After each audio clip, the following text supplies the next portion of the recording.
Right, పత్రికల్లో వచ్చిన ప్రధాన వార్తల్ని చూద్దాం. ముందుగా నమస్తే తెలంగాణ చూస్తున్నాం. నమస్తే తెలంగాణలో 10 ఏళ్ల విధ్వంసం కాదు, 100 ఏళ్ల అభివృద్ధి, కాంగ్రెస్ దుష్ప్రచారాన్ని పటాపంచలు చేసిన ఆర్బీఐ నివేదిక అని ప్రధానంగా మనం వార్త చూస్తున్నాం.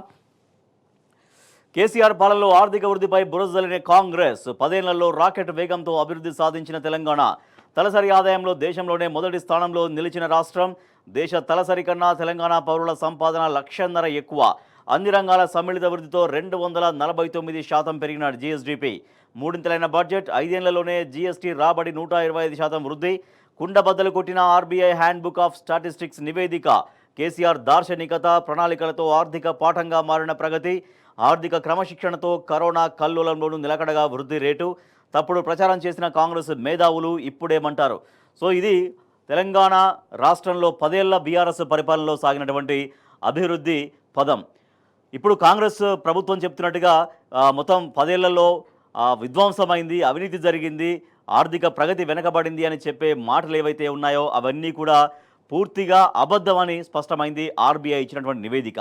సో ఈ నివేదిక ఒక బీఆర్ఎస్ పార్టీ నాయకుడు చెప్పింది కాదు, లేదంటే ఒక ఆర్థిక ప్రముఖుడు విశ్లేషించింది కాదు, స్వయంగా ఆర్బీఐ రిలీజ్ చేసినటువంటి నివేదికలో 10 ఏళ్ల తెలంగాణ ప్రస్థానానికి సంబంధించి ఆర్థిక వృద్ధి ఎట్లా సాధించింది అనేది చాలా కూలంకుషంగా వివరంగా ఆ నివేదికలో చర్చించడం జరిగింది. 125% వాణిజ్య కార్యకలాపాల విస్తృతి ఫలితంగా 5 ఏళ్లలోనే తెలంగాణ నమోదు చేసినటువంటి జీఎస్టీ వృద్ధి రేటు 125%, దేశ జనాభాలో తెలంగాణ వాటా 2.9%, దేశ జీడీపీలో మన వాటా 5%, తెలంగాణలో ఒక వ్యక్తి సంపాదన బీహార్లో 6గురి సంపాదనతో సమానం. సో ఇది RBI Mudra, handbook of statistics and the Indian economy 2023-24. ఈ ఆర్బీఐ బుక్లో వచ్చినటువంటి నివేదికలో ఇది తెలంగాణ అభివృద్ధిని ఆవిష్కరించింది. ఈ నివేదిక 10 ఏళ్లలో ఎంత అభివృద్ధి పదంలో సాగింది అనేది చాలా సవివరంగా దీంట్లో పేర్కొన్నారు. 10 ఏళ్లలో తెలంగాణలో అన్ని రంగాల సమ్మిళిత వృద్ధితో పెరిగినటువంటి జీఎస్డీపీ అన్ని రంగాలు కలిపి ఓవరాల్గా 249%. సో 249% అంటే అది చాలా హై, చాలా ఉన్నతమైనటువంటి స్థానంగా మనం చూడొచ్చు. అన్ని రంగాలు, సో ఇక్కడ మనకి మ్యాప్ కూడా చెప్తుంది, అన్ని రంగాలు సమగ్రంగా అభివృద్ధి చెందినాయి కాబట్టే ఈ 100 ఏళ్ల అభివృద్ధి సాధ్యమైంది 10 ఏళ్లలో అనేది ఆర్బీఐ నివేదికలో చెబుతున్నటువంటి అంశం. దయ్యాలు వేదాలు వల్లిస్తే అది కాంగ్రెస్, హంతకుడే సంతాపం తెలిపితే అది కాంగ్రెస్, కాలు రాసిన వాడే కాలు ఎగిరేస్తే అది కాంగ్రెస్. 6 దశాబ్దాల తమ ఏలుబడిలో తెలంగాణను అంధకారంలోకి నెట్టేసిన పార్టీ 10 ఏళ్లలో రాష్ట్రం ధ్వంసమైపోయిందంటూ చేసిన గాయి గత్తర ప్రచారము అలాంటిదే. అబద్ధాలని పదే పదే వల్లవేస్తే జరిగిన అభివృద్ధి అదృశ్యమవుతుందా? వాస్తవాలను దాచేస్తే అక్షర సత్యాలు అంతర్ధానమవుతాయా? కాంగ్రెస్ అంటేనే నోటికి మూతలు, కళ్ళకు గంతలు. కేసీఆర్ పాలనలో అన్ని రంగాలు ధ్వంసమయ్యాయి, అభివృద్ధి కుంటుపడింది, ఆర్థిక విధ్వంసం జరిగింది, 10 ఏళ్లలో తెలంగాణ 100 ఏళ్లు వెనక్కి వెళ్ళింది, ఏ వర్గానికి సంక్షేమ ఫలాలు అందలేదు, అప్పు తెచ్చి చేసిన ప్రగతి ఆనవాళ్లు కూడా లేవు అంటూ ఇది కాంగ్రెస్ సాగించిన దుష్ప్రచారం. 70 ఏళ్ల ఉమ్మడి పాలన స్వర్ణయుగమైనట్టు, ధర్మ ప్రభువులు లాంటి సమైక్య పాలకుల దయార్థ హృదయాలతో ఈ ప్రాంతం అత్యద్భుతంగా అభివృద్ధి చెందినట్టు కాంగ్రెస్ నాయకులు మాట్లాడుతూ వచ్చారు. ఆ ప్రగతినేదో కేసీఆర్ 10 ఏళ్లలో సర్వనాశనం చేసినట్టు, అప్పటిదాకా ఆకాశమంత ఎత్తులో ఉన్న తెలంగాణ అభివృద్ధిని ఆయనేదో పాతాళానికి పడదోసినట్టు చిత్రీకరించారు. అదే నిజమన్నట్టు పదే పదే మాట్లాడారు. 100 మాగదులతో కలిసి వార్ రూముల్లోంచి అబద్ధాలని ప్రచారంలో పెట్టారు, ఊరురా ఉదరగొట్టారు. అద్భుత వేగంతో పరిగెడుతున్న తెలంగాణ అభివృద్ధి కనబడకుండా అరచేతిని కంటికి అడ్డుపెట్టే ప్రయత్నం చేశారు. బలహీన మనసులైన కొందరు ఓటర్లు ఆ భ్రమంలో మునిగారు, చంద్రుడిని వదిలేసి చెంబు సొట్టను చూశారు అంటూ ఈ కథనం మనం చూస్తున్నాం. సో దీనికి సంబంధించినటువంటి డీటెయిల్స్ అన్నీ లోపల పేజీలో మనం సమగ్రంగా చూద్దాం. సొంత పనుల రాబడిలోనూ రాకెట్ వృద్ధి సాధించింది. రేవంత్ రెడ్డి దీన్ని అభివృద్ధి అంటారా, ఆర్థిక విధ్వంసం అంటారా? కేసీఆర్ పాలనలో అభివృద్ధిని కనుమరుగు చేసేందుకు కాంగ్రెస్ చేసిన గ్లోబల్ ప్రచారం అంతా అబద్ధమని తేలిపోయింది. 10 ఏళ్లలోనే 100 ఏళ్ల విధ్వంసం అంటూ చేసిన దుష్ప్రచారానికి ఆర్బీఐ చరమగీతం పలికింది. కేసీఆర్ దార్శనికత ఫలితంగా తెలంగాణ 100 ఏళ్ల పురోగతి సాధించిందంటూ గంటా పదంగా చెప్పింది ఆర్బీఐ నివేదిక. తెలంగాణ ఏర్పడనాటికి తలసరి ఆదాయం 1,03,889, దేశంలో 14వ స్థానంలో ఉండేది. కానీ 2023-24 నాటికి 3,56,564కు పెరిగింది, దేశంలోనే మొదటి స్థానానికి చేరింది. రేవంత్ రెడ్డి దీన్ని ఆర్థిక విధ్వంసం అంటారా అంటూ ప్రశ్నిస్తుంది. ఇక్కడ మనం ప్రశ్నించవచ్చు. ఒక కుటుంబం ఆదాయం పెరిగితే ఆ ఇల్లు బాగుపడ్డట, నాశనం అయినట్ట. మరి కేసీఆర్ పాలనలో తెలంగాణ రాష్ట్ర తలసరి ఆదాయం జీఎస్డీపీ పెరిగి పరపతి పెరిగితే రాష్ట్రం ఆర్థికంగా బాగుపడినట్ట, విధ్వంసమైనట్ట? కాస్త తెలివి ఉన్న ఎవరికైనా అర్థమవుతుంది, కానీ కాంగ్రెస్ నేతలకు మాత్రం తలకెక్కడం లేదు అని ఇక్కడ మనం చూస్తున్నాం. 100 ఏళ్ల అభివృద్ధి ఎట్లా సాధ్యమైందనేది. కేసీఆర్ పాలనలో ఆర్థిక విధ్వంసం జరిగిందంటూ కాంగ్రెస్ దుష్ప్రచారం చేసింది. తలసరి ఆదాయంలో దేశంలోనే మొట్టమొదటి స్థానానికి తెలంగాణ ఎగబాకింది. కేసీఆర్ దార్శనికత ప్రణాళికలతో ఆర్థిక పాఠంగా తెలంగాణ విలసిల్లుతోంది. తలసరిలోను టాప్, కేంద్ర పాలిత ప్రాంతం ఢిల్లీ మినహాయిస్తే తలసరి ఆదాయంలో తెలంగాణ దేశంలోనే అగ్రస్థానంలో నిలిచినటువంటి విషయాన్ని నివేదికలో పొందుపరచబడింది. ఆర్బీఐ నివేదికలో మూడింతలు పెరిగిన బడ్జెట్, రాష్ట్రం ఆర్థికంగా బలపడిందనడానికి మరొక నిదర్శనం. బడ్జెట్ తెలంగాణ ఏర్పడే నాటికి రాష్ట్ర బడ్జెట్ కేవలం 1,00,000 కోట్లు మాత్రమే. 10 ఏళ్ల తర్వాత బడ్జెట్ 3 రెట్లు పెరిగి దాదాపు 3,00,000 కోట్లకు పెరిగింది. ఏ ప్రభుత్వమైనా రాష్ట్రానికి రాబడి పెరిగినప్పుడే రంగాల వారీగా కేటాయింపులు పెంచుతుంది, తదనుగుణంగా నిధులు విడుదల చేస్తూ ఖర్చు పెడుతుంది. సో ఒక మూడింతల బడ్జెట్ పెరిగింది అంటేనే రాష్ట్రం ఏ స్థాయిలో అభివృద్ధి చెందింది అనేది చాలా క్లియర్గా అర్థమవుతుంది. సో తలసరి ఆదాయం ఒకటి, బడ్జెట్ ఒకటి, ఈ రెండు కూడా ఆర్థిక ప్రగతికి కులమానాలు సూచికలుగా చెప్తుంటారు. ఒక తలసరి ఆదాయం, రాష్ట్రంలో ఒక వ్యక్తి యొక్క తలసరి ఆదాయం పెరిగింది అంటే దాంట్లో అక్కడ ఆదాయ మార్గాలు పెంచుకోవడం, తర్వాత అక్కడ జీవనోపాధి జీవన స్థితిగతులు మరింతగా మెరుగుపడితే కానీ తలసరి ఆదాయం పెరగదు. సో ఒక్కొక్క వ్యక్తి యొక్క తలసరి ఆదాయం పెరగడంతో దేశంలోనే అగ్రస్థానంలో తెలంగాణ నిలిచింది. దాంతోపాటుగా బడ్జెట్, తెలంగాణ ఏర్పడే నాటికి ఉన్నటువంటి బడ్జెట్ మూడింతలైంది. అంటే ఇటు బడ్జెట్, తలసరి ఆదాయం రెండు కూడా రాష్ట్ర ఆర్థిక ప్రగతికి సూచికలు, సోపానాలుగా చూస్తూ ఉంటారు. సో ఈ రెండు విషయాల్లో కూడా తెలంగాణ ఒక అద్భుతమైన ప్రగతిని సాధించింది అని ఆర్బీఐ నివేదిక స్పష్టం చేస్తూ ఉంది. ఎకానమిస్ట్ ఏమన్నదంటే, కొత్త రాష్ట్రమైనప్పటికీ 10 ఏళ్లలో తెలంగాణ అద్భుతమైన ప్రగతి సాధించింది. దేశంలోని మరిన్ని కొత్త రాష్ట్రాల ఏర్పాటుకు సక్సెస్ఫుల్ మోడల్గా నిలిచింది. దేశ జనాభాలో 2.9% మాత్రమే వాటా కలిగిన తెలంగాణ జీడీపీలో మాత్రం అనూహ్యంగా 4.9% వాటాను కలిగి ఉండడం విశేషమంటూ బ్రిటిష్ వీక్లీ ది ఎకానమిస్ట్ అనేది పత్రిక, ఎకానమిస్ట్ అనేటువంటి మ్యాగజైన్ కొనియాడింది. కరోనా సమయంలోనూ రాకెట్ వేగం. 2020-21లో ఒకవైపు కరోనా మహమ్మారి సంక్షోభం యావత్తు ప్రపంచాన్ని అతలకుతలం చేస్తున్నా, మరోవైపు తెలంగాణకు కేంద్రం ఏ కణ ఇవ్వకపోయినా కేసీఆర్ నేతృత్వంలోని అప్పటి తెలంగాణ సర్కారు ఎంత మాత్రం వెనుదిరిగి చూడలేదు. ఆ సమయంలోనే దేశ జీడీపీ -1.4% పడిపోగా తెలంగాణ మాత్రం +1.2 వృద్ధి రేటును నమోదు చేసింది. 6 బీహారీలు, మనోడు ఒక్కడు. మనకంటే 100 ఏళ్ల ముందే రాష్ట్రంగా ఏర్పడి 3 రెట్లు ఎక్కువ జనాభా కలిగి ఉన్న బీహార్ పౌరుడి తలసరి ఆదాయం 54,383 మాత్రమే. అంటే బీహార్లోని 6 సభ్యులున్న ఓ కుటుంబం ఆర్జించే సంపాదనను తెలంగాణలో ఒక్క వ్యక్తే సంపాదించగలడు. తలసరి ఆదాయం వృద్ధిలో మనమే టాప్. వివరం మనం చూడొచ్చు. తెలంగాణ, మహారాష్ట్ర, గుజరాత్, తమిళనాడు, ఉత్తరప్రదేశ్, మొత్తం దేశవ్యాప్తంగా ఉత్తరప్రదేశ్ రాష్ట్రం కలిపి జీఎస్డీపీ వృద్ధిలో మనమే టాప్. తెలంగాణ, గుజరాత్, తమిళనాడు, ఉత్తరప్రదేశ్, మహారాష్ట్ర, భారత్. సో ఇటు తలసరి ఆదాయంలో, తర్వాత జీఎస్డీపీ వృద్ధిలో మనం డీటెయిల్గా చూడొచ్చు. 2014-15 నుంచి 2023-24 మొత్తం వివరాలు ఈ 10 సంవత్సరాల కాలంలో ఎట్లా పెరుగుకుంటూ వచ్చింది తలసరి ఆదాయం వృద్ధి, తర్వాత జీఎస్డీపీ వృద్ధి ఎట్లా పెరుగుకుంటూ వచ్చింది, ఇతర రాష్ట్రాల పర్ఫార్మెన్స్ ఎట్లా ఉంది, తెలంగాణ రాష్ట్రం పర్ఫార్మెన్స్ ఎట్లా ఉందనేది ఇలా సమగ్రంగా మనం ఇక్కడ చూడొచ్చు. ఏమిటి తలసరి, ఏమిటి జీఎస్డీపీ? ఒక దేశం కానీ రాష్ట్రం కానీ అభివృద్ధి చెందిందని చెప్పేందుకు పౌరుల తలసరి ఆదాయాన్ని గిట్రాయిగా తీసుకుంటారు. తలసరి ఆదాయ వృద్ధి రేటు ఆ దేశ రాష్ట్ర ఆర్థిక ప్రగతికి సూచిగా నిలుస్తుంది. ఏడాదిలో పౌరుడు సంపాదించే మొత్తాన్ని తలసరి ఆదాయంగా పరిగణిస్తారు. ఇక జీడీపీ స్థూల జాతీయోత్పత్తి, జీఎస్డీపీ స్థూల రాష్ట్ర జాతీయోత్పత్తిని వ్యవసాయం, తయారీ రంగం, విద్యుత్తు, గ్యాస్ పంపిణీ, గనుల తవ్వకం, అడవులు, చేపల వేట, హోటల్స్ నిర్మాణం, సమాచార, సంబంధాలు, బ్యాంకింగ్, రియల్ ఎస్టేట్, ఇలా అన్ని రంగాలు కలిపి దాని నుంచి వచ్చేటువంటి అభివృద్ధిని సేకరించి దాంతో అభివృద్ధి అంతా సమగ్రంగా కలిపి దాన్ని జీఎస్డీపీగా పరిగణిస్తూ ఉంటారు. 5 ఏళ్లలో జీఎస్టీ 125%. ఒక రాష్ట్రం ఆర్థికంగా పరిపుష్టిగా మారాలంటే పన్ను వసూళ్లది కీలక పాత్ర. దేశ ఆర్థిక రాజధాని ఉన్న మహారాష్ట్ర దేశానికి రోల్ మోడల్ అని బీజేపీ పదే వల్లవేస్తున్న గుజరాత్ కంటే తెలంగాణ జీఎస్టీ రాబడిలో కనీవిని ఎరగని వృద్ధి సాధించింది, 125%. అది కూడా తెలంగాణ తలసరిలో ఎంత మార్పు జరిగింది? 2014-15, 2015-16, ఇట్లా 2023-24 వరకు తెలంగాణ వృద్ధి రేటు తలసరి ఎట్లా ఇంక్రీజ్ అవ్వుకుంటూ వచ్చిందనేది మనం టేబుల్లో చాలా డీటెయిల్గా మనం చూడొచ్చు. దేశ జీడీపీ, తెలంగాణ జీఎస్డీపీ కోట్లలో 2014 నుంచి 2023-24 వరకు తెలంగాణ జీఎస్డీపీ ఎట్లా పెరుగుకుంటూ వచ్చింది, దేశ జీడీపీ ఎట్లా ఉంది, దాంట్లో తెలంగాణ వాటా ఏ స్థాయిలో ఉంది అనేది మనం చూడొచ్చు. 2023-24 కల్లా దేశ జీడీపీలో తెలంగాణ వాటా 5.02%. అంటే చాలా వృద్ధిని సాధించింది అనేది చాలా క్లియర్గా ఆర్బీఐ నివేదికలో స్పష్టం చేస్తూ ఉంది. అగ్రస్థానమే లక్ష్యంగా తెలంగాణ ఉద్యమ నినాదం నీళ్లు నిధులు నియామకాలు. దీంట్లో ప్రధానమైన నిధులపై కేసీఆర్ తొలుత దృష్టి సారించారు.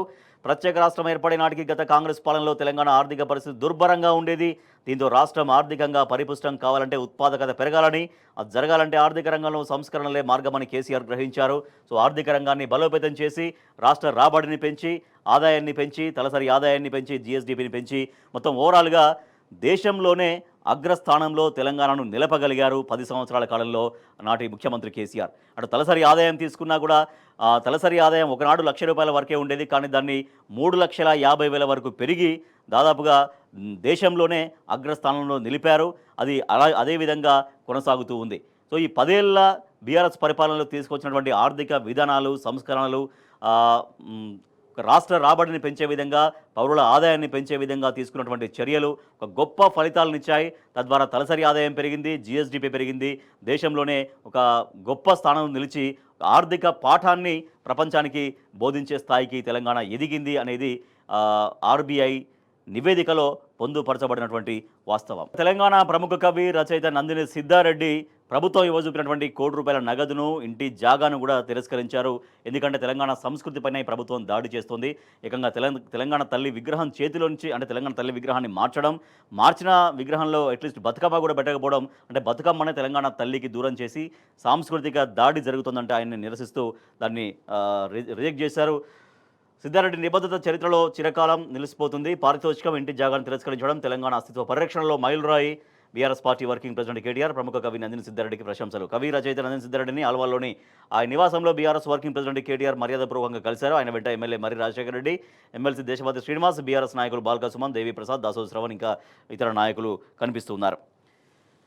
రైట్, ఇక మరొక వార్త చూస్తే గురుకులాలకు సంబంధించి రేవంత్ ఫెయిల్యూర్ సీఎం. 49 మంది పిల్లల్ని పొట్టనబెట్టుకున్న సర్కార్ ఎంతమందిని బలి తీసుకుంటారు? కాంగ్రెస్ ప్రభుత్వ తప్పిదాలని కప్పిపుచ్చుకునేందుకు యత్నం. సస్పెండ్ చేయాల్సింది రేవంత్నే. కేసీఆర్ హయాంలో సంక్షేమ పాలన. రేవంత్ సర్కార్ది సంక్షోభ పాలన. మాజీ మంత్రి ఎమ్మెల్యే హరీష్ రావు నిమ్స్లో విద్యార్థిని లీలావతికి అందుతున్న చికిత్సపై ఆరా. సిరికొండ మన్సూనాచారి, సబితాంజరెడ్డి, సునీతతో కలిసి పరామర్శించారు హరీష్ రావు. అంటే గురుకులాల్లో ఈ ఫుడ్ పాయిజన్ ఘటనలు అసలు ఏమాత్రం ఆగట్లేవు. గురుకులాల్లో చాలా నిత్యకృత్యంగా కనిపిస్తున్నాయి. నిజంగా గురుకుల వ్యవస్థ పైన విద్యార్థులకి, వారి తల్లిదండ్రులకి నమ్మకం పోతున్నటువంటి పరిస్థితి. ఒకప్పుడు ఇదే గురుకులాలు చాలా ఉజ్వలంగా వెలుగొందాయి. గురుకులాల్లో అడ్మిషన్ల కోసం పోటీలు పడ్డటువంటి రోజులు మనం చూసాం. కానీ ఇవాళ అదే గురుకులాల్లో ఉండాల్సినటువంటి విద్యార్థులు ఆసుపత్రుల పాలవుతున్నటువంటి పరిస్థితి కనిపిస్తూ ఉంది. పదే పదే ప్రభుత్వం నిర్లక్ష్యం అట్లాగే ఉందనేది. సో మెరుగైన వసతులు కల్పించాలి, విద్యార్థులు పట్టుదలతో చదవాలి. ఎమ్మెల్సీ తక్కెలపల్లి రవీందర్రావు. అయితే నిన్న గురుకులాలకు సంబంధించి ముఖ్యమంత్రి మాట్లాడారు. గురుకులాలతో ఉజ్వల భవిష్యత్తు, రాష్ట్ర పునర్నిర్మాణంలో విద్యార్థుల భాగస్వామ్యం. కామన్ డైట్ ప్లాన్ ప్రారంభోత్సవంలో ముఖ్యమంత్రి రేవంత్ రెడ్డి. కానీ బీఆర్ఎస్ పార్టీ గురుకుల బాట పట్టింది. గురుకుల బాటలో గురుకులాల్లో ఎట్లా ఇష్యూస్ జరుగుతున్నాయి, ఎటువంటి సమస్యలు జరుగుతున్నాయి, అలాగే అదేవిధంగా మధ్యాహ్న భోజనం, ప్రభుత్వ స్కూళ్ళల్లో మధ్యాహ్న భోజనం పెడుతూ ఉన్నారు. కాబట్టి ఆ మధ్యాహ్న భోజనం నాసిరకం ఎట్లా అందడం వల్ల విద్యార్థులు ఎట్లా ఇబ్బంది పడుతున్నారో, ఆసుపత్రుల పాలవుతున్నారో, అస్వస్థతకు గురవుతున్నారో గురుకుల బాటలో బీఆర్ఎస్ పార్టీ మొత్తం ప్రపంచానికి తెలియజేసే ప్రయత్నం చేసింది. సో దాంతో ఇంకా ముఖ్యమంత్రి రేవంత్ రెడ్డి వాటిపైన దృష్టి సారించక తప్పని పరిస్థితి కనిపిస్తుంది. ఇక జమిలీ ఎన్నికలకు సంబంధించి కూడా ఒక వార్త మనం చూడవచ్చు. జమిలీపై కేంద్రం దూకుడు. 16న పార్లమెంట్లో బిల్లు. అభివృద్ధికి ఆటంకమని విపక్షాల విమర్శ. ఒకే దేశం ఒకే ఎన్నిక నినాదంతో దేశంలోని పంచాయతీ నుంచి పార్లమెంటు వరకు ఒకే విడత ఎన్నికలు నిర్వహించేందుకు అవకాశం కల్పించే జమిలీ ఎన్నికలపై కేంద్రం దూకుడుగా ముందడుగు వేస్తోంది. జమిలీ బిల్లును కేంద్రం సోమవారం పార్లమెంటు ప్రవేశపెట్టనుంది. వీటికి సంబంధించిన 2 బిల్లులకు గురువారమే కేంద్ర మంత్రివర్గం ఆమోదం తెలపగా కేంద్ర న్యాయశాఖ మంత్రి అర్జున్ రామ్ మేఘవాల్ వీటిని పార్లమెంట్లో ప్రవేశపెట్టబోతున్నారు. ఏకకాల ఎన్నికలతో అభివృద్ధికి బ్రేక్. జమిలీ ఎన్నికల వల్ల సమయం, డబ్బు ఆదా అవుతుందని కేంద్రం ప్రకటిస్తున్నా దానిపై విభిన్న అభిప్రాయాలు వ్యక్తమవుతున్నాయి. దేశమంతా ఏకకాలంలో ఎన్నికలు జరగడంతో ఎన్నికల నియమావళి అమల్లోకి వస్తుందని, దాంతో దేశమంతటా అభివృద్ధి పనులు, ముఖ్యమైన అంశాలపై విధాన నిర్ణయాలు ఆగిపోతాయని, ఇది ప్రజలకు తీవ్ర నష్టం కలిగిస్తుందనే విమర్శలు వ్యక్తమవుతూ ఉన్నాయి. రైట్, ఇక మరొక వార్త చూద్దాం. అప్పులపై కాంగ్రెస్ తప్పుడు ప్రచారం. బీఆర్ఎస్ ప్రభుత్వం చేసిన అప్పు 3,28,499 కోట్లు మాత్రమే. హామీలు అమలు చేయలేక సత్య ఆరోపణలు చేస్తున్నారంటూ మీడియాతో మండలి ప్రతిపక్ష నేతలు. తెలంగాణ 10 ఏళ్ల బీఆర్ఎస్ పరిపాలనలో దేశానికే ఒక దిక్సూచిగా నిలిచింది ఆర్థిక ప్రగతి విషయంలో. ఇది స్వయంగా ఆర్బీఐ పొందుపరచబడినటువంటి నివేదికలో పేర్కొన్నటువంటి అంశం. ఇది బీఆర్ఎస్ నాయకులో లేదంటే ఒక ఆర్థిక నిపుణులో ఓరల్గా చెప్పిన మాట కాదు. ఆన్ రికార్డ్ ఇది hand book of statistics on the Indian economy 2023-24 RBI release చేసిన బుక్లో ఆ నివేదికలో పొందుపరచబడినటువంటి వాస్తవం. సో ఇప్పుడు కాంగ్రెస్ ప్రభుత్వం ఏదైతే ఆరోపణలు చేస్తుందో మొత్తం అప్పులమయం చేసింది గత బీఆర్ఎస్ ప్రభుత్వం అంటూ, లేదంటే ఆర్థిక విచ్ఛిన్నం చేసింది గత బీఆర్ఎస్ ప్రభుత్వం అంటూ ఏవైతే ఓరల్గా విమర్శలు చేస్తుందో అది ముమ్మాటికి అబద్ధం. కానీ 10 ఏళ్ల బీఆర్ఎస్ పాలనలో రాష్ట్రం చాలా అగ్రగామిగా దూసుకెళ్ళింది అనేది వాస్తవం. అదే ఆర్బీఐ బుక్లో నివేదికలో రిఫ్లెక్ట్ అవుతుంది. ఒకసారి డీటెయిల్డ్గా మనం లోపల పేజీలో చూస్తే సొంత పన్నుల రాబడిలో తెలంగాణ వృద్ధి కోట్లల్లో, అంటే 2014-15లో 29,228 ఉంటే అది క్రమక్రమంగా 2015-16, 16-17, 17-18 ఇట్లా పెరుగుకుంటూ 2023-24 నాటికి 1,38,181 కోట్లకు పెరిగింది. అంటే ఎక్కడి 29,000 చిల్లర, ఎక్కడ 1,00,000కు పైగా కోట్ల చిల్లర మనం చూస్తున్నాం. సో సొంత పన్నుల రాబడిలో తెలంగాణ అట్లా వృద్ధి సాధించింది అనేది. ఇక పెరిగిన బడ్జెట్ కూడా తెలంగాణ రాష్ట్రం ఏర్పడే నాటికి 2014-15 నాటికి ఆ రోజున్న బడ్జెట్ 1,638 కోట్లు మాత్రమే.